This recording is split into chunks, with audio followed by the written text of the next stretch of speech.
வணக்கம் நண்பர்களே, அக்னி பரீட்சை நிகழ்ச்சிக்கு வரவேற்கிறோம். மக்கள் நல கூட்டணி, தேசிய முற்போக்கு திராவிட கழகம், தமிழ் மாநில காங்கிரஸ் இந்த கட்சிகளுடைய கூட்டணியின் ஒருங்கிணைப்பாளரும் மறுமலர்ச்சி திராவிட முன்னேற்ற கழகத்தினுடைய பொதுச் செயலாளருமான திரு வைகோ சிறப்பு விருந்தினராக பங்கேற்கிறார். வணக்கம். வணக்கங்க. தேர்தலுக்கு வெகு சில நாட்களே இருக்கிறது. பரப்புரையில தொடர்ந்து ஈடுபட்டு இருக்கீங்க. உங்களுடைய அணியினுடைய வெற்றி வாய்ப்பு எப்படி இருக்குன்னு பாக்குறீங்க? இந்த மக்கள் நல கூட்டணியை அமைக்கும் போது 4 கட்சிகள் சேர்ந்து அமைக்கும் போது பெரிய வெற்றி கிடைக்கும்னு நான் நினைக்கல. ஆனா ஒரு நல்ல தொடக்கமா இருக்கும். அதுக்கான விதையை விதைக்கிறோம். நம்ம கூட்டணி ஆட்சிங்கிற கான்செப்டை முதல்ல வைக்கிறோம். நாம் பல இடங்களில் ஜெயிக்கிற அளவுக்கு வரலாம், முழுக்க ஆட்சி அமைக்கிற அளவுக்கு வர முடியாது அப்படிங்கிற எண்ணம் என் மனசுக்குள்ள இருந்தது. இப்ப இந்த கூட்டணி அமைச்ச பிறகு ஆட்சிக்கு வருவோம் நம்பிக்கை வந்தது. முதல்ல ஆட்சிக்கு வருவோம் நம்பிக்கை வரல. இந்த கூட்டணி அமைச்ச பிறகு இந்த ஜனங்கள் 1,40,00,000 லட்சம் புதிய வாக்காளர்கள் இருக்காங்க. 65% கட்சி சாராதவங்க இருக்காங்கல்ல. திமுக அதிமுக ரெண்டு மேலையும் வெறுப்பு இருக்கு மக்களுக்கு. ஆனா யாரும் மாற்றா ஜெயிக்க முடியாதுங்கிற எண்ணம் இருக்கு. முதல் முறையாக இந்த ஜெயிக்க முடியுங்கிற நம்பிக்கை இந்த அணி அமைஞ்ச பிறகு வந்ததை நான் மக்கள் நல கூட்டணி மாநாட்டுக்கு பிறகு உங்களுக்கு நான் பேட்டி கொடுத்தேன். அதுவே பல லட்சம் பேர் வந்தாங்க. மாமண்டூர் மாநாடு அதை விட பல மடங்கு. அப்போ மக்கள் அலையடிக்கிறது மட்டுமல்ல, எல்லா இளைஞர்கள் தரப்புல மாணவர்கள் எங்க இருந்து வந்தாலும் ஃபீட்பேக் வந்தா ரொம்ப பாசிட்டிவா இருந்தது. அப்போ ஆட்சி அமைக்க முடியும். தமிழ்நாட்டை பொறுத்த வரைக்கும் மாநில அளவில் அப்படி ஒரு விஷயத்தை பார்க்கவே இல்லை. யாரோ ஒருத்தருக்கு தான் பெரும்பான்மை இடங்களை கொடுத்திருக்காங்க. 2006 முதல் முறையாக ஒரு பெரும்பான்மை இல்லாத ஒரு ஆட்சியாக இருந்ததை பார்த்தோம். இந்த முறை அப்படியான ஒரு சூழல் வரும் அப்படின்னு நீங்க நம்புறீங்களா? 2006 பெரும்பான்மை இல்லைன்னா அண்ணன் கலைஞர் என்ன செஞ்சிருக்கணும், காங்கிரஸ் கிட்ட பங்கு வாங்கி 2004 நடைபெற்ற நாடாளுமன்ற தேர்தலில் எங்க எம்பி 4 எம்பியும் கணக்கில் காட்டி தான் மினிஸ்டர்ஸ் வாங்கினாருங்கிறத மன்மோகன் சிங் சோனியா காந்தி சொன்னாங்க. நான் ப்ரூவ் பண்ணி இருக்கிறேன். அது ஒரு இன்டர்நேஷனல் ஃப்ராடு வேலை. அது கலைஞரை தவிர யாரும் செய்ய முடியாது. மத்திய மந்திரி சபையில் காங்கிரஸ் ஆட்சியில் பங்கு வச்சுக்கிட்டு இங்க மைனாரிட்டி கவர்மெண்ட் அந்த காங்கிரசுக்கு மினிஸ்ட்ரியில பங்கு கொடுக்கல. காங்கிரஸ் ஏன் சகிச்சுக்கிட்டது? தமிழ் இன படுகொலை நடத்துவதற்கு திட்டமிட்டதுனால கலைஞர் அதுக்கெல்லாம் உடன்பட்டு போறது இதை ஒரு பிரச்சனையாக்கி நம்ம கூட்டணி மந்திரி சபை கேட்க வேணான்னு டெல்லியிலிருந்து கொடுத்த இன்ஸ்ட்ரக்ஷன்ல இங்க உள்ள காங்கிரஸ்காரங்களும் ஆய மூடிட்டாங்க. இப்ப மக்கள் புதுசா பார்க்க போறாங்கல்ல, அவங்களுக்கு இந்த 2 ஆட்சியினுடைய ஊழல்கள், தப்புகள், ஒரு ஒரு டெத் சர்டிபிகேட் வாங்க முடியாது, ஒரு ஆர்ஐ சர்டிபிகேட் வாங்க முடியாது. இந்த ஆட்சியில சரி எங்க எந்த வேலையும் நடக்காது. அதிமுக காரன் பச்சை குத்துறவனே கஷ்டப்பட்டாலும் அவனும் கண்டக்டர் வேலை, ஆயா வேலை காசு கொடுக்க முடியாது. டிஎம்கே பீரியட்ல லேண்ட் கிராபிங் நடந்தது. இதெல்லாம் பார்த்த மக்கள் வெறுத்து போயிருக்கிறதுனால இவங்களுக்கு ஒரு சான்ஸ் கொடுப்போம். இவங்க கொடுத்தா இவங்க நல்ல ஆட்சி நடத்துவோம்னு சொல்றாங்க. இது ஒரு கூட்டணி ஆட்சிக்கும் போது தப்பு இல்லாம போகும் நினைக்கும் போது இந்த பரிசோதனை வேணும்னு குறிப்பா இளைஞர்கள் நினைக்கிறாங்க, இளம் பெண்கள் நினைக்கிறாங்க, இளைய தலைமுறை நினைக்குது. கட்சிகள் இல்லாத நடுநிலையாளர் நினைக்கிறதுனால எங்களுக்கு வாய்ப்பு இருக்குன்னு நினைக்கிறேன். இன்னொரு பக்கம் விமர்சகர்களோட பார்வையில அதிகபட்சமாக 44% அதிமுக கடந்த தேர்தலில் வாங்கியிருக்கு. திமுக அதே போல மிக குறைந்த அளவுக்கு வாங்கினாலும் 22, 23க்கு குறைஞ்சு போகல. உங்களுடைய கூட்டணியில் இருக்கிற கட்சிகளுடைய கடந்த கால இந்த சமீபத்திய தேர்தல் வரைக்குமான அந்த வாக்கு சதவீதத்தை கூட்டினா இந்த 2 கட்சிகளை விட அதிகமா வராது. அப்புறம் எப்படி ஆட்சிக்கு வர முடியுங்கிற ஒரு கேள்வி. அது உண்மைதான். இப்ப பழைய ஓட்டு வங்கி கணக்கு எடுத்தா ப்ரூவன் ஓட் பேங்க் ஏடிஎம்கேக்கு டிஎம்கேக்கு தான் இருக்கு, எங்களுக்கு இல்ல. ஆனா நான் தொடக்கத்திலிருந்து சொல்லிட்டு வரேன், 65% மக்கள் எந்த கட்சியும் உறுப்பினர்கள் அல்ல. அவங்க மனசுல இப்ப உதாரணத்துக்கு ஜனசங்கத்தின் கோட்டை பிறகு பிஜேபி கோட்டை ஆச்சு டெல்லி. 7 பார்லிமெண்ட் தொகுதியிலையும் ஸ்வீப்பிங்ல ஜெயிச்சாங்க பிஜேபி. அடுத்து அசம்பிளி எலெக்ஷன் வருது. எல்லா பத்திரிகை ஊடகங்களும் கெஜ்ரிவால் தோப்பாருன்னு தான் சொல்றாங்க. ஆனா 67 சீட்டு கெஜ்ரிவால் ஜெயிச்சு 3 சீட்டு தான் பிஜேபி வந்தது. அவங்களுக்கு ஆர்கனைசேஷனே கிடையாது, அதுக்கு முந்தி ப்ரூவன் ஓட் பேங்கே கிடையாது.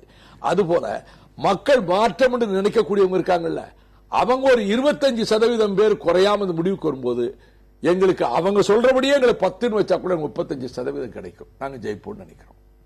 நீங்க கெஜ்ரிவால கம்பேர் பண்ணதுனால சொல்றேன். ஒரு 10 ஆண்டுகளாக தொடர்ந்து பணியாற்றிட்டு இருந்தாரு. இங்க நீங்க ஓராண்டுல தான் ஒரு அணியாக, ஒரு ஆண்டுக்கும் குறைவாகத்தான் நீங்க மாற்று அரசியல் அப்படிங்கறது முன்வைக்கிறீங்க. இந்த காலகட்டத்துக்குள்ள மக்களுடைய நம்பிக்கை அது பெற்றுடும் அப்படிங்கிற நம்பிக்கை இருக்கா? அதுல ஒவ்வொரு கட்சிக்குரிய அந்த கெஜ்ரிவால் பாலிடிக்ஸ்ல இல்ல, அவர் திடீர்னு வந்தாரு. இங்க கம்யூனிஸ்டுகளுக்கு ஒரு லாங் ஹிஸ்டரி இருக்கு, போராட்டங்கள் இருக்கு, தமிழ்நாட்டுக்காக போராடி தியாகம் பண்ணியிருக்காங்க. விடுதலை சிறுத்தைகள் பொது இஷ்யூக்கள், தலித் இஷ்யூக்களுக்காக போராடி இருக்கிறாங்க. கேப்டன் விஜயகாந்த் ஆரம்பிச்சதிலிருந்து அவர் ஊழலற்ற ஒரு நிர்வாகம் வரணும்னு போராடிட்டு இருக்காரு.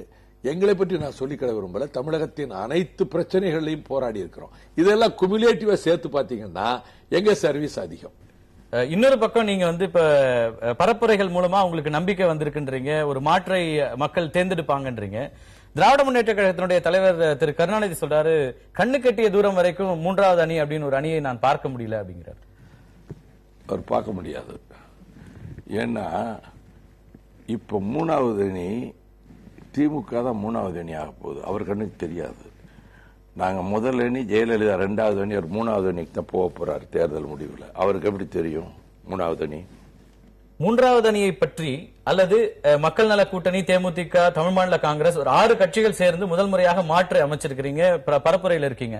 ஆனால் திராவிட முன்னேற்ற கழகமோ அண்ணா திராவிட முன்னேற்ற கழகமோ, குறிப்பாக 2 கட்சிகளுடைய தலைவர்கள் உங்களை பற்றி எந்த இடத்திலும் விமர்சிப்பதில்லை. உங்களை களத்தில் இருப்பதாகவே அவங்க பொருட்படுத்தல அப்படின்னு எடுத்துக்கிறதா? இது அவங்களுடைய ஸ்ட்ராட்டஜி மட்டுமல்ல, என்னை தவறா புரிஞ்சுக்கிட வேண்டாம். தமிழ்நாட்டில் உள்ள ஊடகங்களும் தொலைக்காட்சிகளும் சேர்ந்து நடத்துகின்ற வேலை எங்களை கணக்கில் எடுத்துக்கொள்ளாதை காட்டுவதன் மூலம் நாங்கள் வந்துவிடக் கூடாது என்ற எண்ணத்தை ஏற்படுத்தியிருக்கிறார் என்பதற்கு சீஃப் எலெக்ஷன் கமிஷனர் கோபால்சாமி ஒரு கருத்தரங்கத்தில் சொன்னார். ஒரு பத்திரிகையோ ஒரு டிவியோ ஆதரிச்சு போடுறதுக்கு ஒரு அமௌண்ட், எதிர்த்து போட ஒரு அமௌண்ட், ரெண்டையும் இணைச்சு போட ஒரு அமௌண்ட், இதுதான் நடக்குதுன்னாரு. தமிழ்நாட்டை சொல்ல வேணாம்னாரு. அது அதிகமா நடக்கிறது தமிழ்நாட்டில் தான். இவங்க 2 கட்சிகளை விட எங்களுக்கு இருக்கக்கூடிய மக்கள் ஆதரவை எந்த தொலைக்காட்சி மன்னிக்க கூடும், இங்க கொஞ்சம் கொஞ்சம் காட்டுறீங்க. இந்த 2 கட்சிகளை எங்களை பற்றி சொன்னாலே மக்களுக்கு எங்களை பற்றிய கவனம் வருகிறது என்ற காரணத்தால் பேசுவதில்லை. எப்படி ஜெயிக்கும் சொல்றீங்களா? They are very sod. இளம் பிள்ளைகள், இளம் பெண்கள் அவங்க வீடுகள்ல இருந்து பாக்குறாங்க, எல்லாத்தையும் யோசிக்கிறாங்க. அந்த 1,40,00,000 ஓட்டு புதிய வாக்காளர்களும் எந்த கட்சியில் இல்லாதவர்களும் இம்முறை மாற்ற வராவிட்டால் எம்முறையும் வராதுங்கிற எண்ணம் வருது. இப்படி ஒரு கூட்டணி அமையாதுங்கிற எண்ணம் வருது. ஆகவே இந்த 2 ஊழல் கட்சிகளும் தமிழ்நாட்டு வாழ்வாதாரங்களை காக்க தவறி மதுவை கொண்டு வந்து பொது வாழ்வை நாசப்படுத்தி இருக்கிற அதிமுக, திமுகவை வரவிடாமல் எங்கள் அணியை வெற்றி பெற வைப்பார்கள் என்பது ஓட்டு என்ற அன்னைக்கு தெரியும். அன்னைக்கு நண்பர் எனக்கு தொலைபேசியில் பேசிக்கிடலாம். உங்க நம்பிக்கைகள் நிச்சயமா நாங்க அதை மதிக்கிறோம். ஆனால் இன்னொரு பக்கம் உங்களுக்கான பரப்புரைகள் போகும்போது திமுக, அதிமுக தலைவர்கள் பரப்புரை தொடங்கிய பிறகு அதனுடைய உற்சாகம் குறைஞ்சிருச்சா அப்படிங்கிற ஒரு கேள்வி எழத்தான் செய்யுது. எல்லா கட்சிகளுடைய பரப்புரைகளையும் ஒளிபரப்புறோம். ஆனால் இப்போ இதுல ஒரு பக்க பார்வை இருக்கு, ஒரு பக்க சார்பு இருக்கு அப்படின்ற அந்த ஒரு திரு வைகோ அவர்கள்ட்ட இருந்து வர்ற அந்த தொனியவே என்னால புரிஞ்சுக்க முடியல. என் தொனி தப்பாவே இருக்கும் பல வேளைகள்ல. என்ன,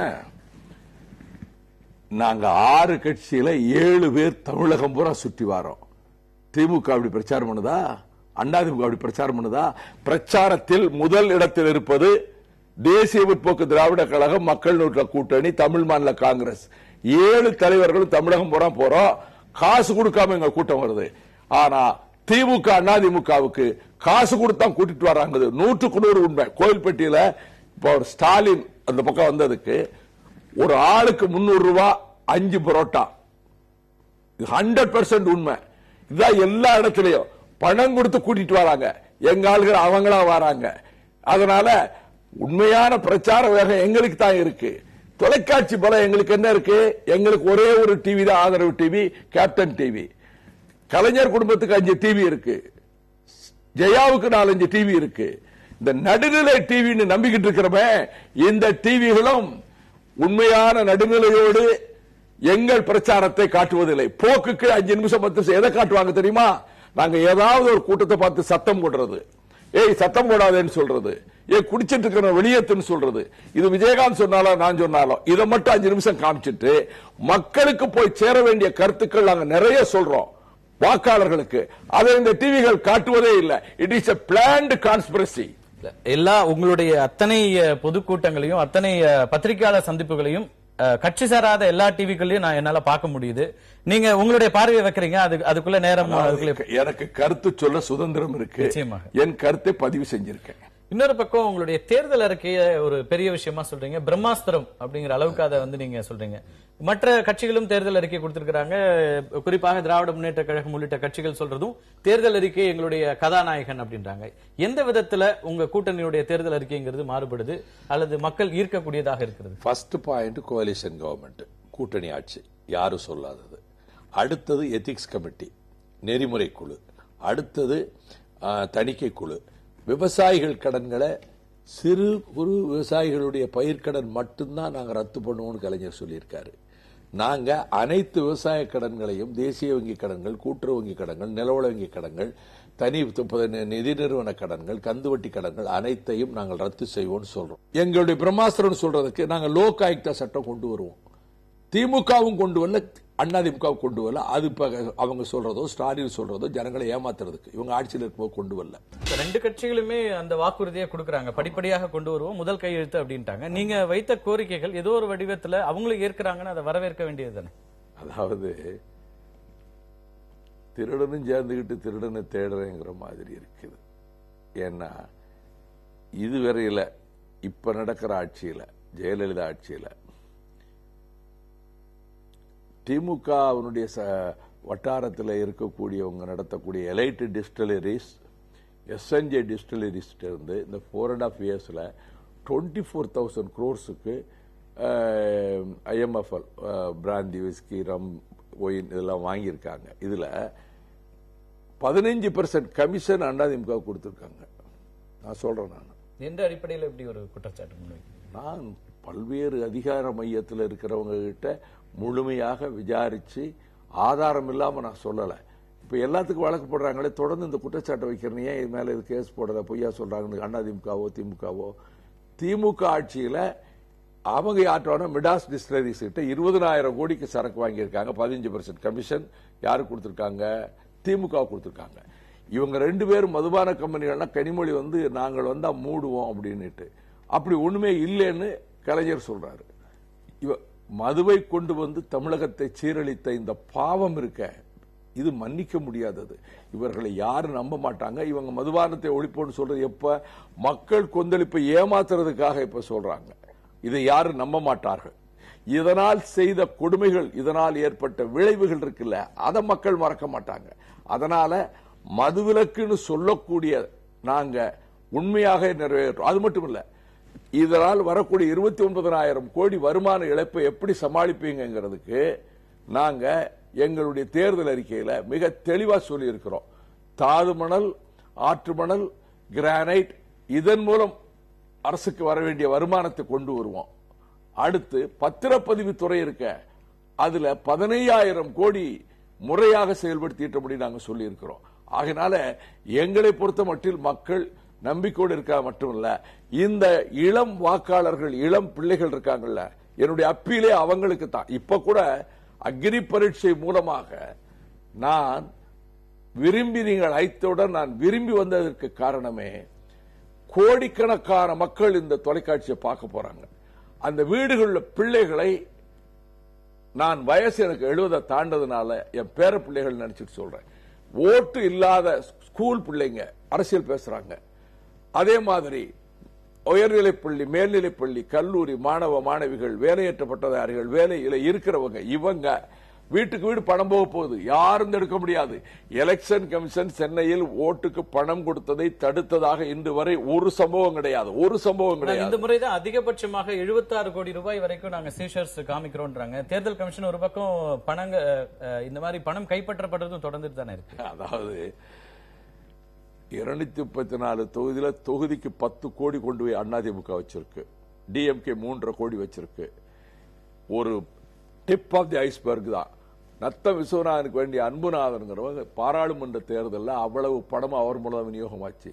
100 கோடிக்கு மேல் அங்கே பணம் இருந்து முதலில் 10 லட்சம் கலெக்டர் சொல்லி, பிறகு ஐடி எல்லாம் சொல்லி இப்ப 5 கோடின்னு சொல்லி இருக்கிறாங்க.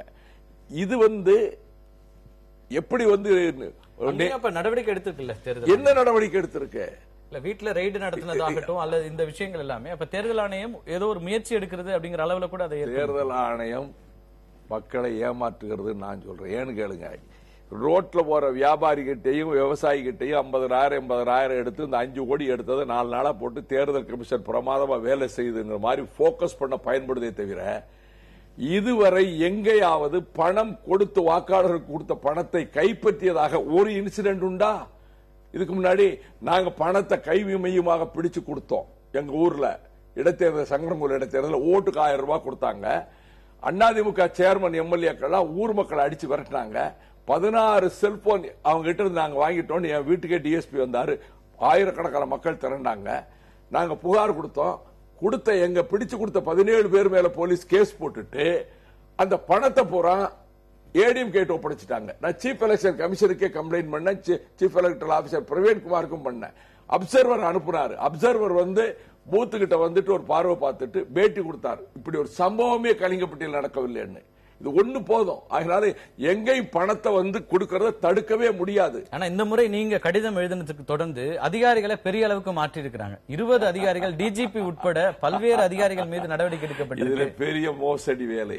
மாற்றப்பட வேண்டியவர் டிஜிபி அசோக்குமார். தேர்தல் பணி அவர்கிட்ட கிடையாது. அவர் தான் கண்ட்ரோல் பண்றாரு. அதை தெரிஞ்சுக்கிடுங்க. தேர்தலுக்காக டிஜிபி அதெல்லாம் பெரிய ஏமாற்று வேலை. அவர் தான் கண்ட்ரோல் பண்றாரு. காரணம், ஜெயலலிதா அவரை நம்புறதுக்கு காரணம் எல்லா தொகுதிகளுக்கும் அவர் தான் பட்டியல்கள் தயார் பண்ணி கொடுத்தார். வேட்பாளர்களை பற்றி புள்ளி விவரங்கள், உளவுத்துறைன்னு.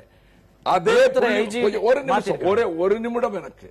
அதே புள்ளி விவரங்கள் திமுகவுக்கும் போகுது. என்ன காரணம்னா, அவர் மேல புகார் கொடுத்து மாற்றணும்னு திமுக முயற்சித்தப்ப அவர் தகுந்த ஆட்களை கொண்டு நீங்க ஆட்சிக்கு வர்றதுக்கு வாய்ப்பு இருக்கும் போது நான் உங்களுக்கு தான் இருப்பேன். அதனால இங்க போறக்கூடிய மெசேஜ் பூரா அங்கேயும் போகுது. எதுக்காக எக்ஸ்டென்ஷன் கொடுக்கணும்? ரிட்டையர்ட் ஆக போற 10 நாளைக்கு முன்னாடி ரிட்டையர்ட் கொடுத்து எதுக்காக ரிட்டையர்ட் ஆபீசர் இதுல வச்சிருக்கணும்? டிஜிபி அசோக்குமாரை எதுக்காக அதுல வச்சிருக்கணும்? இந்த ஆட்சியில பல அதிகாரிகளுக்கு எக்ஸ்டென்ஷன் கொடுக்கப்பட்டது. இந்த தேர்தல் நடக்கும் போது இந்த டிஜிபியை எலெக்ஷன் கமிஷனர் உடனே ரிமூவ் பண்ணிட்டு தகுதி வாய்ந்த ஒருத்தரை அந்த இன்சார்ஜ் போடுறதுக்கான இன்னைக்கு நான் சொல்றேன், போட்டிருக்கிற டிஎஸ்பி டிஜிபி குறை சொல்லல. என்டையர் கண்ட்ரோல் இன்னும் அவர்கிட்ட இருக்கு. என்கிட்ட ரிப்போர்ட் பண்ணணுங்கிறாரு. இது உள்ள நடந்துகிட்டு இருக்கு. எனக்கு ஐபிஎஸ் ஆபீசர்ஸ் ஃப்ரெண்ட்ஸ் இருக்காங்க. அது தெரிஞ்சுக்கிட்டு தான் ஐஜி இன்டெலிஜென்ஸ் மாத்தி இருக்காங்க. நீங்க நேரடியா குற்றம் சாட்டினீங்க. உங்களுடைய தொலைபேசி அழைப்புகள் ரெக்கார்ட் பண்றாங்கன்னு சொன்னீங்க. அவரையும் மாற்றி இருக்காங்க. இல்லை. இந்த மாற்றம் திடீரென்று ஏற்படுத்தப்பட்டதற்கு என்ன காரணம்? காரணம் மக்களுக்கு தெரியணும். என்ன காரணம்? இது ஒரு ஜிம்மிக்ஸ். இப்ப கட்சிகள் புகார் கொடுக்கறீங்க. புகார் அடிப்படையில் ஆணையம் நடவடிக்கை எடுக்குது. இந்த டிஜிபியை மாத்த மாட்டேங்கிறாங்க அசோக்குமார். அவருக்கான வேலை இல்லையே. தேர்தல் பணிக்குன்னு ஒரு டிஜிபி போட்டாரு. அந்த தேர்தல் பணிக்கு கொடுத்த டிஜிபிக்கு இவர்தான் இன்னும் கூட எல்லா டிபார்ட்மெண்ட்டுக்கும் கண்ட்ரோல் பண்றாரு. அசோக்குமார் திமுகவுக்கும் தகவல் கொடுக்கிறாருன்னா அதை அதிமுக வேடிக்கை பார்த்துட்டு இருக்கும் நம்புறீங்களா? அதிமுக இன்ஆக்டிவா இருக்கு. ஜெயலலிதா எனக்கு என்னன்னு புரியல. Very shrewd and tactful and intelligent lady. எனக்கு தெரியும். நான் பார்லிமெண்ட்ல பக்கத்து சீட்ல தான் இருந்தேன். என்ன காரணமோ இப்போ எதை பற்றியும் சரியான முறையில் அவர்கள் எதிலையுமே நடவடிக்கை மாதிரி எனக்கு தெரியல. இந்த மேட்டர்ல கூட இதுல ஆமா நான் என்ன காரணம் சொல்றேன்னா, இந்த டிஜிபி இந்த வேலையை செய்யறாருங்கிறது மட்டுமில்ல, அவர் 2 பக்கமும் டபுள் ஏஜென்ட் மாதிரி வேலை செய்யறாருன்னு நான் ஓப்பனா கமெண்ட் அடிச்சிருக்கிறேன். I won't change my opinion. இன்னொரு பக்கம் நீங்க இப்ப பரப்புரைகள் மூலமா உங்களுக்கு நம்பிக்கை வந்திருக்குன்றீங்க. ஒரு மாற்றை மக்கள் தேர்ந்தெடுப்பாங்கன்றீங்க. திராவிட முன்னேற்ற கழகத்தினுடைய தலைவர் திரு கருணாநிதி சொல்றாரு, கண்ணு கட்டிய தூரம் வரைக்கும் 3வது அணி அப்படின்னு ஒரு அணியை நான் பார்க்க முடியல அப்படிங்கிறார். அவர் பார்க்க முடியாது. ஏன்னா இப்ப 3வது அணி திமுக தான் 3வது அணி ஆக போகுது. அவர் கண்ணுக்கு தெரியாது. நாங்க முதல் அணி ஜெயலலிதா, 2வது அணி, அவர் 3வது அணிக்கு தான் போக போறாரு தேர்தல் முடிவில். அவருக்கு எப்படி தெரியும் 3வது அணி? வாக்குகளை விலைக்கு வாங்குற சூழல் தொடர்ந்துச்சுன்னா மாற்று எப்படி வரும்? அதைத்தான் சொல்ல. இது பெரிய ஒரு பெரிய கேள்வி மட்டுமல்ல, என்னையவே அச்சுறுத்தி கொண்டிருக்கிற கேள்வி. பணம் கொடுக்க போறதை நிறுத்த முடியாது, கொடுத்துருவாங்க. எலெக்ஷன் கமிஷன் ஒரு காலம் நிறுத்தாது. இந்த முறை நீங்க தடுக்கிறதாவும் சொல்லுங்க. நாங்க தடுக்கிறதுல முடியாது. எப்படின்னு கேளுங்க. எங்க ஆட்கள் டீம் போட்டிருக்கோம். டீம் போட்டு இவங்க சுத்தினாலும் இவங்க என்ன ரகசியமா பண்றாங்க, ஒரு வீட்டுக்கு காப்பி குடிக்கிற மாதிரி உள்ள கூட்டு போய் ஒவ்வொரு ஆளா போய் அவங்ககிட்ட கொடுத்து விட்டுறான். அப்ப அங்க போய் தகராறு பண்ண முடியாது. பணம் மொத்தமா கொண்டு போன பிடிக்கலாம். இதுல ரொம்ப நூதனமான முறையில் பண்ணிட்டு டோக்கன் கொடுத்துடுறாங்க. ஜவுளி கடையில வாங்க, வெங்கலபாத்திர கடையில இந்த டோக்கனுக்கு இவ்வளவு அமௌண்ட் இந்த பொருள் வாங்கிக்கலாம்னு சொல்லி டோக்கன் கொடுக்கறாங்க. இவ்வளவு பண விநியோகத்தையும் மீறி எப்படி ஜெயிக்க முடியும்னா, எப்படி பேய்மழை பெருவெள்ளத்திலே தமிழகத்தை பாதுகாத்தவர்கள் கட்சிகளை சாராத இந்த அலைபேசி புரட்சியாளர்கள், அப்படிதான் நான் சொல்றேன், செல்போன் சிங்கங்கள், பெண்கள், பையங்க, பட்டதாரிகள், வேலையில்லா பட்டதாரிகள், வேலையில் இருக்கிறவங்க தங்களை விளம்பரப்படுத்திக்கிடாம செஞ்சாங்க. இப்ப வந்த சமூக வலைதளங்களில் கருத்துக்களை பரப்புவது சமீப காலமா ரொம்ப வேகமாயிருச்சு. இவர்கள்தான் இந்த மாற்றத்தை கொண்டு வர முடியும். இப்ப நடக்க போறது எகிப்தின் மல்லிகை புரட்சியை போல ஒரு அலைபேசி புரட்சி நடக்க போகுது. இவங்க அவங்க வீட்டுல போய், இது பணம் நம்ம பணம், நம்ம ஆஸ்பத்திரி கட்ட வேண்டிய பணம், நம்ம ரோடு போட வேண்டிய பணம், கொள்ளையடிச்ச பணம், இது நம்மளுக்கு கொடுத்து நம்மளை விலைக்கு வாங்க பாக்குறாங்க. நம்மளை விலைக்கு வாங்கி இன்னும் பல கோடி சம்பாதிக்கிறதுக்காக பாக்குறாங்க. அதனால இந்த பணத்துக்கு ஓட்டு போடக்கூடாதுன்னு அந்த வீட்டு பிள்ளைகள், உயர்நிலை பள்ளி பிள்ளைகள், ஓட்டே இல்லைன்னாலும் அவங்க படிக்கிற பிள்ளைங்க, காலேஜ் பிள்ளைங்க, அந்த வீட்டுல இருந்து வேலைக்கு போற பிள்ளைங்க, அவங்க சொல்லும் போது அப்பா அம்மா கேட்பாங்க. 10 ஆண்டுகளாக இலவசங்கள் கொடுத்தே வாக்காளர்களை பழக்கி இருக்கிறாங்க. அவங்களுக்கு ஒரு வெறுப்பு வந்துருச்சு. இப்ப இலவசங்கள்ல பெரும்பாலும் இலவச பொருட்கள் ரொம்ப நாள் ஸ்டாண்டிங்கா இல்ல. ரெண்டாவது ஒரு கணக்குல மொத்த இலவசமே 16,000 தான். ஆனா ஒரு குவார்டர் பாட்டில் வாங்கினாலே 1,26,000 ரூபாய் ஒரு குடும்பத்துக்கு காலி ஆகுது. இந்த இலவசங்களை கொடுத்து ஏமாத்துறாங்கிறதும் இதையும் இந்த பிள்ளைகள் தான். இந்த ஃபேனு, கிரைண்டர், மிக்சி இதுக்கு ஓட்டு போட்டோம்னா நம்ம வீணா போயிடுவோம். லஞ்சம் இல்லாம வேலைக்கு போகணும், சர்க்கார் ஆஸ்பத்திரியில் வைத்தியம் பண்ணிக்கணும், எங்க காலம் நல்லா இருக்கணும், எங்களுக்கு பிறகு நல்லா இருக்கணும். அப்பா இந்த பணத்துக்கு இந்த இலவசத்துக்கு போட்டுறாதீங்கன்னு சொல்லுவாங்க. அதுல நம்பிக்கை இருக்கிறதுனால நாங்க தான் உறுதியா ஜெயிப்போம்னு நினைக்கிறேன். தேர்தல் முறையீடுகளை பத்தி நீங்க சொல்றீங்க, வாக்குகளுக்கு பணம் கொடுக்கறதுங்கிறத தடுக்க முடியாது தேர்தல் ஆணையம்னு. இதே கருத்தை திராவிட முன்னேற்ற கழகத்தினுடைய தலைவர் திரு கருணாநிதியும் சொல்றாரு. பிரதமர் நரேந்திர மோடி இதுல தலையிடணும் அப்படிங்கிற கோரிக்கையை முன்வைக்கிறாரு. அதாவது அண்ணன் கலைஞர் அப்பப்ப இது மாதிரி தமாசுகள் பண்ணுவார். அவரு நரேந்திர மோடி என்ன கேட்க போறாரு, கார்பரேட் கம்பெனிகள்ல இருந்து கோடி கணக்கில் சேர்த்து எலெக்ஷன்ல கோடிகளை வீசி எறிஞ்சி, பீகார்ல கோடிய கணக்கில் பார்த்து டெல்லியில கோடி கணக்கில் செலவழிக்க வச்ச அந்த புண்ணியமான்ட்டு போய் கேட்கிறாரா? இவருக்கு தலைக்கு மேல கத்தி 2G ஸ்பெக்ட்ரத்தில் இருக்கு. இந்த 2G ஸ்பெக்ட்ரம் ஊழலை மறந்துட்டாங்கன்னு நினைச்சாங்க. இவங்க கிட்ட இருக்கிற பணம் அவங்க அகில இந்தியாவில் கொள்ளையடிச்சாங்க, தமிழ்நாடு அளவில் தான் ஜெயலலிதா கொள்ளையடிக்க முடிஞ்சது. இவங்க 2G ஸ்பெக்ட்ரத்தில் சாகித் பால்வா ஸ்டாலினை 4 முறை சந்தித்தார். இதை நான் ப்ரூவ் பண்ண முடியும். சிபிஐல ரெக்கார்ட் ஆயிருக்கு. சாதிக் பாட்சா எப்படி இறந்தார், தற்கொலையா கொலையா? இப்ப இருக்கிற இதே அசோக் குமார் தான் டிஜிபி, ஏடிஜிபி அதுல இருந்தார் சிபிஐல. இவர் தான் இதை மூடி மறைச்சது. 2G ஸ்பெக்ட்ரத்தில் பணம் பல்லாயிரக்கணக்கான கோடிகள் திமுகவுக்கு போச்சு. இவங்க மற்ற எல்லாத்துல அடிச்ச ஊழல்ல பல்லாயிரக்கணக்கான கோடிகள் ஜெயலலிதா சேர்த்து வச்சிருக்காங்க. சொத்து குவிப்பு வழக்குல கன்விக்ஷன் ஆகலாம், ஆனாங்கன்னா லைஃப், பொலிட்டிக்கல் லைஃப் முடிஞ்சது. இங்கே இவங்களுக்கு கன்விக்ஷன் ஆகலாம்.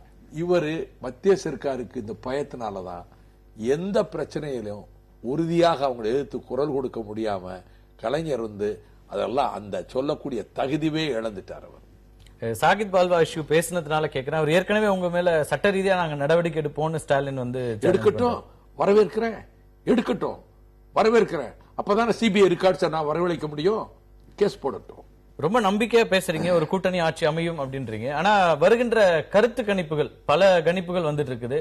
அதுல எந்த கணிப்புலயுமே ஆட்சி அமைக்கக்கூடிய இடத்துக்கு வருவதாக வரவில்லையே. டெல்லி எலெக்ஷன்ல அரவிந்த் கெஜ்ரிவால் வரவே மாட்டான்னு தான் எல்லா கருத்து கணிப்பும் போட்டாங்க. அவர் 67 சீட்டு ஜெயிச்சாரு.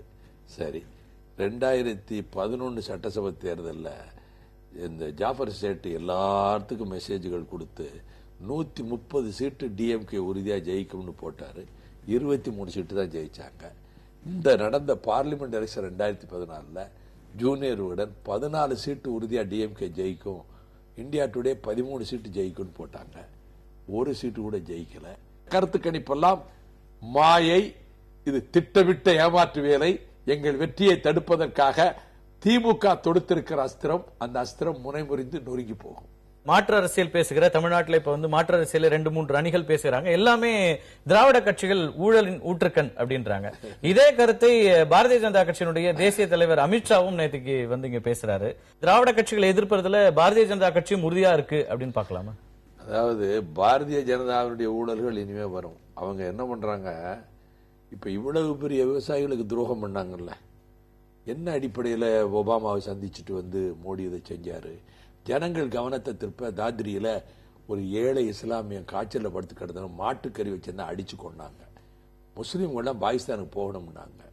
அதே போல ரோஹித் விம்லா பிரச்சனையை பெருசுபடுத்தும் போதே, அதாவது எப்படி டைவர்ட் பண்ணணும் கொண்டு வரும் போதே இந்து ராஷ்டிரா சமஸ்கிருதம் கொண்டு வந்து இந்தியாவை உடைக்கிற வேலையை அவங்க செஞ்சிட்டு இருக்கிறாங்க பாரதிய ஜனதா. அவர்கள் காலத்தில் குஜராத்திலும் நடைபெற்ற ஊழல்கள் வெகு விரைவிலே விஸ்வரூபம் எடுத்து வரப்போகின்றன. இந்த விவசாயிகளுக்காக பச்சை துண்டு அணியறதா சொன்னீங்க. அது தேர்தல் காலத்துல அணிஞ்சதா இல்ல அதுக்கு முன்னாடி இருந்து இந்த பச்சை துண்டு அணியறீங்களா? நல்ல கேள்வி கேட்டீங்க நண்பர். நான் எந்த போராட்டத்துக்கு போனாலும், தஞ்சாவூர்ல அந்த ரயில்வே ஸ்டேஷனுக்குள்ள உள்ள விட மாட்டேன்னாங்க. ரயில்வே டிராக்ல போராட்டம். அன்னைக்கு கால் ஒடிஞ்சிருக்கும். அவ்வளவு பேரிகேடை உடைச்சு உள்ள போயிட்டோம். அன்னைக்கும் தலப்பா கட்டி இருந்தேன். மீத்தேனுக்காக தெரு தெருவா போறேன். இதே பச்சை தலப்பால் தான் மக்கள்கிட்ட போய் கேட்டேன். முல்லை பெரியாருக்காக போய் நானும் அப்பாசும் போனமே பச்சை தலப்பா கட்டி இருந்தேன். இப்ப கடைசியா 5ஆம் தேதி எங்க அப்பா நினைவு நாள் அன்னைக்கு போய் நான் போராட்டத்துக்கு போறேன். மௌன விரதம் இருக்கிற அன்னைக்கு விவசாயிகளுக்காக. ரயில்வே ஸ்டேஷனுக்கு முன்னாடி 1000 போலீஸ். நான் பின்பக்க வழியா ஒரு ஒத்தடி பாதையில் நடந்து டிராக்ல போய் உட்கார்ந்துட்டேன். இதே தலைப்பாயோட தான் இருந்தேன். விவசாயிகள் பச்சை துண்டு அணிவதை முதல்ல நாராயணசாமி நாயுடு சிவசாமி இருந்தப்ப இந்திரா காந்தி போய் பார்த்தாங்க, எம்ஜிஆர் பார்த்தாங்க, எல்லாரும் பண்ணாங்க. விவசாயிகளை சுட்டுக் கொண்ட கலைஞர், விவசாயிகளை சுட்டுக் கொண்ட எம்ஜிஆர் போய் பார்த்தாங்க. நாராயணசாமி நாயுடு கடைசியா இறக்குறப்ப நான் தான் மாலை வச்சேன் கோயில்பட்டியில. விவசாயிகளை நாராயணசாமி நாயுடு உயிரோடு இருக்கும் போது எம்ஜிஆர் ஆட்சியில பச்சை துண்டு போட்டவன் எல்லாம் கைய கால ஒடிச்சாங்க. திருச்சியில பச்சை துண்டை பார்த்தா போதும், சர்ச்சையில் அவர்களும் முஸ்லீம் லீக்கா கூட இருப்பாங்க, மண்டே உடைச்சாங்க. விவசாயிகள் மனம் முடிந்து கோடிக்கணக்கான விவசாயம் நமக்கு நாதி இல்லை, நம்மளை போராடி பயன் இல்லை, நம்மளை அடிச்சா கேட்க நாதி இல்லைன்னு எல்லாம் விட்டுட்டாங்க. நான் கட்சி சார்பற்று, நான் ஒரு விவசாயி, நொறுங்கி போன ஒரு விவசாயி. எல்லாரும் இப்படி துணிஞ்சு பச்சை கட்டி வரணுங்கிறதுனால என் வாழ்க்கையில் இந்த பச்சை தலப்பா எடுக்கிறது இல்லைன்னு நான் முடிவு பண்ணிட்டேன். போராட்டங்களுக்கு மட்டும்தான் போனேன். இனி என்னைக்குமே நான் இப்படிதான் இருப்பேன். ஒரு பக்கம் நீங்க தொடர்ந்து ஒரு பெரிய நம்பிக்கையோட உங்க கூட்டணி களம் இறங்கி இருக்குது, தேர்தலில் சந்திக்கிறீங்க, கூட்டணி ஆட்சி அமையும் அப்படின்லாம் சொல்ற நேரத்தில் திடீர்னு வைகோ தேர்தலில் போட்டியிடல அப்படிங்கிறது பல பேருக்கும் ஆச்சரியத்தை உண்டாக்குச்சு. ஒரு ஜாதி கலவரம் உங்களை மையப்படுத்தி வரணும்னு நினைக்கிறாங்க. ஒன்னு உங்களை அட்டாக் பண்ணா ரிட்டாலியேட் பண்ணுவாங்க. அது மோதல்ல முடிஞ்சா ஒரு ரத்த களரி ஆகும். அங்க இருக்கிற ஒரு பெரிய சமூகத்துக்கு 70% ஓட்டு இருக்குன்னு வேட்பாளர் சொல்றாரு, திமுக வேட்பாளர். நாங்க தான் ஜெயிப்போம்னு சொல்லி ஒரு அறிக்கை ஸ்டேட்மெண்ட். கலைஞர் கண்டிச்சாரா?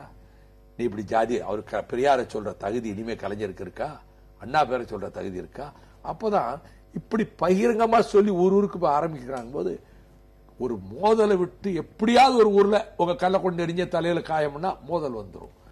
விடிய விடிய யோசிச்சு ஆழ்ந்து சிந்திச்சு இந்த முடிவெடுத்து இந்த அறிக்கையிட்டு நான் தேர்தலில் போட்டியிடலன்னு அறிவிச்சேன். இதுதாங்க உண்மை. திருவாரூர்லயும் உங்கள் மீது ஒரு தாக்குதலுக்கான முயற்சி நடந்தது. திராவிட முன்னேற்ற கழகத்திற்கு அப்படி என்ன கோபம் திரு வைகோ மேல? அவங்க கனவெல்லாம் கலைஞ்சிருச்சு, அவங்க போட்ட திட்டம் எல்லாம் போயிடுச்சு. விஜயகாந்த் அவர்களோட வருவாங்கன்னு நினைச்சா அது வரல. வாசனும் எங்களோட இருக்கிறாரு. எங்களுக்கு நாளுக்கு நாள் வலிமையா இருக்கு. ஊர்களில் பார்க்கும்போது ஜனங்கள்ட்ட எங்க அணிக்கு தான் ஓட்டு போடுற மைண்ட் அவங்களுக்கு தெரியுது. இந்த ஆத்திரமும் தோத்து போகிற பயத்துல, என் மேல கோபத்துல அங்க இருக்கிறவங்களை இங்க உள்ள இளவரசர் தூண்டி விட்டு, பாவம் அவங்களுக்கு எனக்கு என்ன தனிப்பட்ட முக, அவங்க ஆபீஸ்ல இருந்து ஆயுதங்கள் கம்புகளோட அவுட்டர்ல ஒரு ரோடு திரும்புற இடத்துல லைட் எல்லாம் ஆஃப் பண்ணிட்டு உள்ள இருட்டுக்குள்ள இருந்து திடீர்னு வர்றாங்க. நான் வரவேற்கத்தான் வர்றாங்க போல் இருக்கு நம்ம ஆட்கள் நினைச்சிட்டு கும்பிட்டு அவங்கள பார்த்து, அவங்க வண்டியை கம்பால அடிக்க வர்றாங்கன்னு சொல்லி டிரைவர் துரை சாமர்த்தியமா வண்டியை வேகமா ரைட்ல திருப்பிட்டாரு. ஆனா கலைஞரை பத்தி நம்ம ஒன்னும் விமர்சிக்கவே வேண்டாம். அவர் சொந்த தொகுதி, அவர் போட்டி போடுற தொகுதி நினைப்புதான் போனேன். இந்த கருப்பு கொடி காட்டினாங்கன்னு தெரிஞ்ச உடனே பேசாம போனா வைகோ பயந்து ஓடிட்டான்னு சொல்லுவாங்க. நம்ம தோழர்கள் இதை சகிச்சுக்கிட மாட்டாங்க. நம்மை தாக்கணுங்கிற அளவுக்கு நம்ம மேல வன்மம் இருக்கேங்கிறதுனால கலைஞர் ஈழத்தமிழர்களுக்கு செய்த துரோகம், காவிரியில் செய்த துரோகம், முல்லை பெரியால் செய்த துரோகத்தை பட்டியலிட்டு சொல்லிட்டு கருப்பு கொடி காட்டிய தோழர்களுக்கு நன்றின்னு போயிட்டேன். காயப்பட்ட செய்தி அறிஞ்சு எங்களுக்கு துணை பொதுச்சாளர் எல்லாரையும் அனுப்பி அமைதிப்படுத்துங்க, ரியாக்ட் பண்ண வேணாம். அவங்க ஆஸ்பத்திரியில் போய் அவுட் பேஷண்டா ட்ரீட் பண்ணி அனுப்பிட்டாங்க. மேற்கொண்டு எந்த மோதலும் வந்துடக்கூடாது அப்படின்னு சொல்லிட்டு நான் அறிக்கையை விட்டேன். எந்த சூழ்நிலையிலும் ஆத்திரத்துக்கு இடம் கொடுக்க வேண்டாம். அவங்க ரொம்ப கோவத்தில் இருக்காங்க. ஆனா அதுக்காக எனக்கு ஒன்றும் போலீஸ் பாதுகாப்பு வேண்டாம். போலீஸ் யாரையும் காப்பாற்றாதுங்க, காப்பாற்ற முடியாது. எஃப்ஐஆர் போடத்தான் வருவாங்க. இதுவரைக்கும் உலகத்தில் எந்த லீடரையும் யாரும் காப்பாற்றினது கிடையாது. நான் லீடர் இல்லை, என்னுடைய பர்சனல் எக்ஸ்பீரியன்ஸ். அதனால அவங்க ஆத்திரத்தை அதை கண்டிக்கலையே அண்ணன் கலைஞர். என்னைய தெரு தெருவா குடும்பம் கட்டி எடுத்தாங்க. நான் மன்னிப்பு கேட்டேன். எங்க அம்மா மாரியம்மா பேர்ல சத்தியம் பண்ணி மன்னிப்பு கேட்டேன். எங்க அம்மா எனக்கு கடவுள். நான் கலைஞர் சாதியை பத்தி நினைக்கவே இல்லை. நான் பொதுவா சொன்ன இந்த பணத்துக்கு கட்சியை காட்டி கொடுத்து துரோகம் பண்றது ஆதி தொழிலை விட மோசம்னு சொன்னேன். அந்த நேரத்தில் கலைஞர் சமூகம்ங்கிறத சத்தியமா நினைக்கல. அடுத்து ஒவ்வொரு தொழிலா சொல்லிட்டு வரும்போது நாதஸ்வரம் ஒரு கலை தான், அண்ணன் கலைஞர் கூட நல்லா தெரியும்னு சொன்னது நான் நியாயப்படுத்த விரும்பல. அதை லிங்க் பண்ணி அவங்க ஜாதியை சொன்னதாக சொல்றாங்க. நான் உடனே மன்னிப்பு கேட்டுக்கிறேன். அண்ணன் கலைஞர் அவர்கள் தாயுள்ளத்தோடு என் விளக்கத்தை ஏற்றுக்கொள்ள வேண்டுகிறேன்னு சொன்னேன். என்ன 3 நாள் தெரு தெருவா 1000 இடத்துல குடும்பாய் கொளுத்து சொல்லி மகன் உத்தரவு போட்டு பண்ணாங்க. பாடையில கட்டி கொண்டு எரிச்சாங்க, செருப்பாலே அடிச்சாங்க, தீயிட்டு கொடுத்த எல்லா ஊர்ல நம்ம தொண்டர்கள் கொந்தளிச்சு போயிருந்தாங்க. எல்லா மாவட்டத்துக்கும் சொல்லி ஆத்திரப்படாதீங்க. என்னைக்காவது ஒரு நாள் நான் பாடையில போக போறது, இன்னைக்கு தூக்கிட்டு போறாங்க. அதனால என்ன கண்டிச்சார கலைஞர் விளக்கத்தை ஏத்துக்கிட்டோம். செய்ய 3 நாள் நடந்தது. திமுக எவ்வளவு கெட்டு போச்சுன்னு பாருங்க. உங்களுடைய கூட்டணி ஆட்சி அப்படின்னு ஒரு ஆட்சி அமையும் அப்படிங்கிற நம்பிக்கையை வெளிப்படுத்துறீங்க. அப்படியான ஆட்சியில முன்னுரிமை கொடுத்து என்னென்ன விஷயங்கள் செய்யப்படும், என்ன விதத்துல இந்த 50 ஆண்டு கால ஆட்சியிலிருந்து அது வேறுபடும் சொல்றீங்க? விவசாயிகள் நலன் முழுமையாக காக்கப்படும். தொழில் அதிபர்களுக்கு சிங்கிள் விண்டோ சிஸ்டத்துல நாங்க 30 நாளைக்குள்ளே தான் நான் முதல்ல சொன்னேன். 30 நாளைக்குள்ள லைசன்ஸ் கொடுக்கணும். எல்லாம் ஒரே இதுல ஒரு வட்டத்துக்குள்ள கொண்டு வந்து கொடுக்கணும். தமிழ்நாட்டில் தொழில் நடத்தக்கூடிய வாய்ப்பு இல்லைன்னு தான் சிக்கிமுக்கு இமாச்சல் பிரதேசத்துக்கும் போறாங்க. அங்க மத்திய பிரதேசத்திலிருந்து இங்க வாங்க தொழில் நடத்த வாங்கன்னு மற்ற ஸ்டேட்ல கூப்பிடுறாங்க. காரணம், இங்க லைசன்ஸ் உடனே வாங்க முடியாது, கரப்ஷன். இதுக்கு 2வது பவர் கட்டு. நாங்க மின்வெட்டையும் முழு மின்சாரம் கிடைக்கிறதுக்கு சொல்லி இந்த கரப்ஷன் கமிஷன்ங்கிற பேச்சுக்கு இடம் இல்லாம தொழில் வளர்ச்சிக்கு சிங்கிள் விண்டோ சிஸ்டத்துல எல்லா என்டர்பிரனர்ஸ்க்கும் நாங்க முழு ஆதரவாக நாங்கள் இருப்போம். இன்னொரு கேள்வியும் இருக்கு. நீங்க இந்த கூட்டணி அமைத்த பிறகு இந்த கூட்டணி வந்து வெற்றிகரமான ஒரு கூட்டணியாக இருக்கும் அப்படின்னு நீங்க எல்லாருமே 6 கட்சி கூட்டணி முதல் முறையாக அமைஞ்சிருக்கு தமிழ்நாட்டில். ஆனால் இந்த கூட்டணிக்கு வரும்போது தமிழ் மாநில காங்கிரசிலும் எதிர்ப்பு அதற்கு இருக்கிறது, அதே போல தேமுதிகவிலும் எதிர்ப்பு இருக்கிறது. ஒரு வெற்றி கூட்டணியிலிருந்து ஏன் இப்படி எதிர்ப்பு வருது? எல்லா கட்சியிலும் சுயநலவாதிகளும் போலிகளும் துரோகிகளும் எல்லா கட்சிகளிலும் எல்லா காலத்திலும் இருந்திருக்கிறார்கள். வரலாற்றில் சுயநலமும் கொள்ளைத்தான் அது பதவி மூலம் ஏதாவது கொள்ளையடிக்கணுங்கிற எண்ணமும் கொண்டவர்கள், உண்மையான தலைமைக்கு விசுவாசம் இல்லாதவர்கள் துரோகம் செய்வார்கள். அப்படி 4-5 பேரை துரோகிகளை பணம் கொடுத்து கொண்டு வராங்கன்னு நான் ப்ரூவ் பண்ணேன். பிரச்சனையே இந்த கலைஞர் பற்றி பிரச்சனை வந்து மறைஞ்சு போச்சு. ஏன் குடும்பாய் கொடுத்தாங்க தெரியுமா? 3 கோடி ரூபாய் திமுகவிலிருந்து திருநெல்வேலி மாநகர மாவட்ட செயலாளர் தேமுதிக மாவட்ட செயலாளருக்கு பேரம் பேசுறத நான் ப்ரூவ் பண்ணத. இந்த செய்தியே அடிபட்டு போச்சே இந்த 3 நாள் கொடும்பாய் கொளுத்துனதுல. அந்த செய்தியை வெளியே வரலையே. தேமுதிகவில இருந்து ஒருவரை கொண்டு வர முகமது அலி என்கிற மாவட்ட செயலாளருக்கு 3 கோடி, கோல்டன் கார்ங்கிற எங்க தொழிற்சங்கத்தினுடைய துணைத் தலைவருக்கு கொண்டு வந்தா 50 லட்சம். அவங்க சொந்தக்காரரே போய் பேசுற உடனே எனக்கு போன் பண்ணிட்டாப்ல. ஆனா முகமது அலி போகல 3 கோடிக்கு ஆசைப்பட்டு. இது மாதிரி தான் நடக்குது. தேமுதிகவிலிருந்து அழைச்சிட்டு போக ஒருத்தருக்கு 3 கோடி 5 கோடி கொடுக்கறான்னு ப்ரூவ் பண்ணிட்டேன். இந்த கோபத்துல தான் இந்த வேலையை அவங்க செஞ்சாங்க. எங்க கட்சியில இருந்து 4-5 பேரு, அவங்க சில பேர் ஒரு வேலை செய்யாம இருந்தாங்க. இப்ப கட்சி பிரமாதமா இருக்கு. நான் போனவங்க யாரையும் குறை சொல்லல. போய் அவங்க நல்லா இருக்கட்டும். உங்க கட்சியிலிருந்து நிர்வாகிகளையும் திமுக இழுத்துக்கொண்டே இருக்குது. இதை எப்படி பாக்குறது? பாருங்க, எங்களுக்கு களை எடுக்கிறதுக்கு நேரம் வசதி இல்லை. அந்த வேலையை கலைஞர் செய்யறாரு. திரு பீட்டர் அல்போன்ஸ் மாதிரியான ஒரு முதிர்ந்த அரசியல்வாதி அந்த நிலையை எடுக்கிறது இருக்குல்ல, அதை எப்படி புரிஞ்சுக்கிறது? நான் பீட்டர் அல்போன்ஸை பற்றி எந்த கமெண்ட்டும் சொல்ல விரும்பல. திரு விஜயகாந்த் அவர்கள் முதலமைச்சர் வேட்பாளர் அப்படின்னு நீங்க முன்னிறுத்திட்டீங்க. ஒருவேளை கூட்டணி ஆட்சி அப்படிங்கிற இதுக்கான மாற்றங்கள், மாற்றுக்கான சக்தி அப்படிங்கறதுல முழுமையான ஒரு இடம் கிடைக்காம தொங்கு சட்டமன்றம் அப்படின்னு அமையுதுன்னா அப்போ உங்க கூட்டணியோட நிலைப்பாடு என்னவாக இருக்கும்? நான் கூட்டணியின் ஒருங்கிணைப்பாளர். தொங்கு சட்டசபை அமையாது, நாங்கள் தனிப்பெரும்பான்மையோடு வெற்றி பெறுவோம் என்கிறபோது இந்த கேள்வியே என் மனதில் எழவில்லை. அதிமுக சொல்றது மாநில உரிமைகளை காக்குறதுல எங்களை போன்ற வேற யாரும் இல்லங்கிறது தான் அவங்க அழுத்தமா ஜெயலலிதா சொல்லிட்டே இருக்கிறாங்க. நீங்க சொன்ன முல்லை பெரியார் ஆகட்டும், காவேரி ஆகட்டும், எல்லாத்துலயும் நீதிமன்றம் வரைக்கும் சென்று மாநில உரிமைகளை நாங்கள் நிலைநாட்டியிருக்கோம். நான் ஒரு விஷயம் சொல்லட்டுமா? இந்த கெயிலுக்கு கையெழுத்து போட்டது அண்ணன் கலைஞர் 7 ஜில்லா வழியா போகுது. அது 7 ஜில்லா விவசாயி பல பேர் அதோட அழிஞ்சிருவான். கொச்சின்ல இருந்து மங்களூர் போறதுக்கு அவங்க இன்னைக்கு வரைக்கும் அனுமதிக்க மாட்டேங்கிறான். நீ ரோடு ஓரத்தில் போடுங்கிறான். இதுக்கு அனுமதி கொடுத்த துரோக செயல் கலைஞர். இது ஜெயலலிதா என்ன செஞ்சாங்க தெரியுமா? போராட்டம் நடத்துறவங்க மேல போலீஸை ஏவி விட்டு வசந்தாமணி பொன்னம்மாளுங்க அடிச்சு வேலியில தூக்கி போட்டாங்க. கணேசமூர்த்தி சொல்லி, நம்ம தற்சார்பு விவசாய சங்க தலைவர் பொன்னையன் சொல்லி, நாங்க ஆயிரக்கணக்கில் மக்களை திரட்டிட்டு போய் அந்த போராட்டத்தில் போய் நின்னோம். அப்ப நான் சொன்னேன் ஜெயலலிதாவுக்கு, கொங்கு மண்டலமே கொந்தளிக்கும், இது அனுமதி கொடுக்க கூடாதுன்னு. அப்போ ஓட் பேங்க் போயிரும் நினைச்சு பிறகுதான் லைனை மாத்திக்கிட்டாங்க. சரி, நியூட்ரினோ தேனி மாவட்டத்தை அழிச்சிரும், அதுக்கு ஜெயலலிதா என்ன நடவடிக்கை எடுத்தாங்க? சரி, இந்த மீத்தேனுக்கு அறிக்கை கொடுத்தாங்க. ஆனால் காவிரி பிரச்சனை அறிக்கை எழுதிக்கிட்டு இருக்காங்களே தவிர இதற்கு எதிர்த்து இதை தடுக்க என்ன நடவடிக்கை எடுத்தாங்க? மீனவர்கள் சாகரா, தினம் சாகரா, அறிக்கையில் லெட்டர் எழுதிட்டு இருக்காங்களே தவிர எந்த விதத்தில் போராட முடியும்? அதிமுகவில் லட்சக்கணக்கான தொண்டர்கள் இருக்காங்கல்ல, இவங்க லட்சக்கணக்கான தொண்டர்களை வச்சு திமுக அதிமுக போராட முடியாதா? 2 கட்சி ஏதாவது ஒரு போராட்டம் நடத்தி இருக்கா? நாங்க நடத்தி இருக்கிறோம், தமிழ் அமைப்புகள் நடத்தி இருக்குது, நாங்க தொடர்ந்து போராட்டம் நடத்தி இருக்கிறோம். மத்தியில பாரதிய ஜனதா கட்சி ஆட்சிக்கு வந்த பிறகு ஒரு மீனவரை கூட இலங்கை ராணுவம் சுட்டுக் கொள்ளல, அங்க தூக்கு தண்டனைக்கு இருந்த மீனவர்களை கூட காப்பாற்றி இருக்கிறோம் அப்படிங்கிறது பாரதிய. அதாவது இது பெரிய பிக்கெஸ்ட் டிராமா. இந்த 5 பேர் எந்த தப்பு பண்ணல, தூக்கு தண்டனை கொடுக்கறதுக்கு எந்த தப்பு பண்ணல.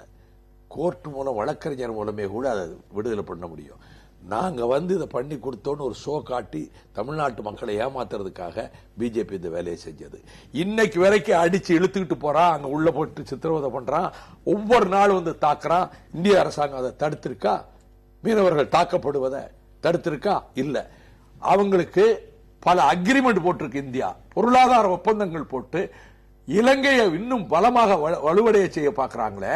1,87,000 தமிழர்கள், குழந்தைகள், பெண்கள், அப்பாவிகள், பச்சை பிள்ளைகள், ஆயுதம் இல்லாத தமிழர்களை ஈவிரக்கம் இல்லாமல் கொள்வதற்கு முழுக்க முழுக்க காரணம் யூபிஏ கவர்மெண்ட். அவங்களும் ஆயுதம் கொடுத்தாங்க, ரடார் கொடுத்தாங்க, யுத்தத்தை நடத்தினாங்க, கொன்னாங்க. இது இனப்படுகொலை. இதுல குற்றவாளிகளாக அண்ணன் கலைஞரும் முதல் 2வது குற்றவாளியா நிக்கணும். நான் ரொம்ப வருத்தத்தோட சொல்றேன், ஐயா ராமதாஸ் மேல எனக்கு மரியாதை உண்டு. அவர் மகன் ஒரு எதுக்கல, அவரும் கேபினட் மினிஸ்டர் இருந்தார்.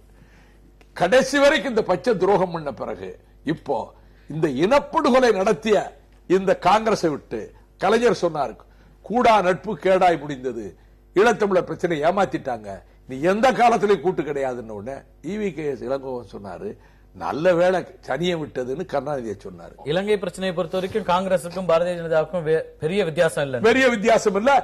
அதாவது அவங்க வெளிப்படையா செஞ்சாங்க, இவங்க மறைமுகமா அதே துரோகத்தை அதை விட அதிகமா செய்யறாங்க. மிக நம்பிக்கையோட தேர்தலை எதிர்கொள்றீங்க. அந்த நம்பிக்கைக்கான பதில் என்ன அப்படிங்கறத மக்கள் 19ஆம் தேதி கொடுக்க இருக்கிறாங்க. உங்களுடைய வருகைக்கும் கருத்து பகிர்வுக்கும் மிக்க நன்றி.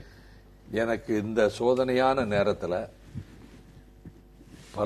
பல இடங்கள்ல இருந்து என் மீது பானங்கள் பாய்ந்து கொண்டிருக்கும் போது நான் மனம் திறந்து கருத்துக்களை சொல்வதற்கு ஒரு அருமையான அரிய சந்தர்ப்பத்தை கொடுத்த புதிய தலைமுறை தொலைக்காட்சிக்கு என் உள்ளமெல்லாம் நிறைந்திருக்கிற நன்றியை நான் மகிழ்ச்சியோடு தெரிவித்துக் கொள்கிறேன்.